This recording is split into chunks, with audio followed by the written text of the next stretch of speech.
So, pupunta na tayo ngayon dahil mag-uumpisa na at dadaan na ang procession. Pit Senyor sa lahat dyan. Ayan, sa mga nasa Cebu. Happy Sinulog Festival.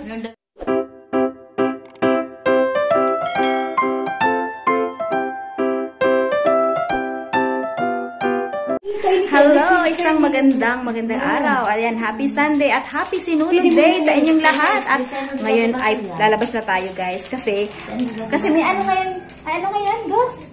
Manonood kami ng procession ng Sinulog. Viva Pit Senyor! Ayan. At meron ditong kasama ako. Andito si Nanay Ruby. Ano?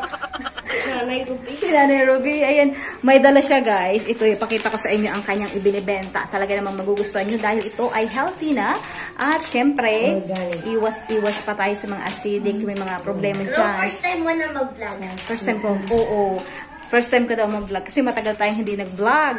Kasi puyat tayo. Ganon. Ayan. Papakita ko sa inyo ang sponsor sa ating vlog. Ang vlog na ito ay hinihatid sa inyo ng Good vlogs. You just hit nag-subscribe pa ko. Like and subscribe. Para sa iyo. Oh, thank you. Ayan guys, ang ating vlog for today ay inihatid sa inyo ng... Kung mag-comment pa, comment pa ko. Ayan, mag-comments daw kayo guys. Oh, don't forget to comments. Hindi lang like and subscribe guys. Ayan. Happy Santo Niño Festival. Ayan. Ang ating Sinulog Festival 2023 dito sa amin sa Bicol ay hinihatid talaga. Hinihatid sa inyo ng rice coffee na gawa ng aking kapatid. Ayan, bili na kayo guys.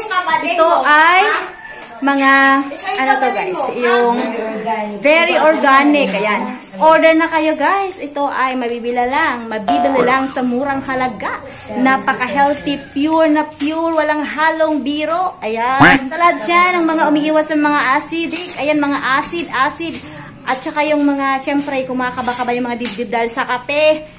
Organic na kayo ng rice coffee, diba? Comments lang kayo guys sa baba, sa mga order dyan. Don't forget to comments down below. Ayan. Thank you so much and don't forget to like, share, and subscribe. At syempre, hit the notification bell for you to be notified on my next video. Thank you guys and Happy New Year pa rin!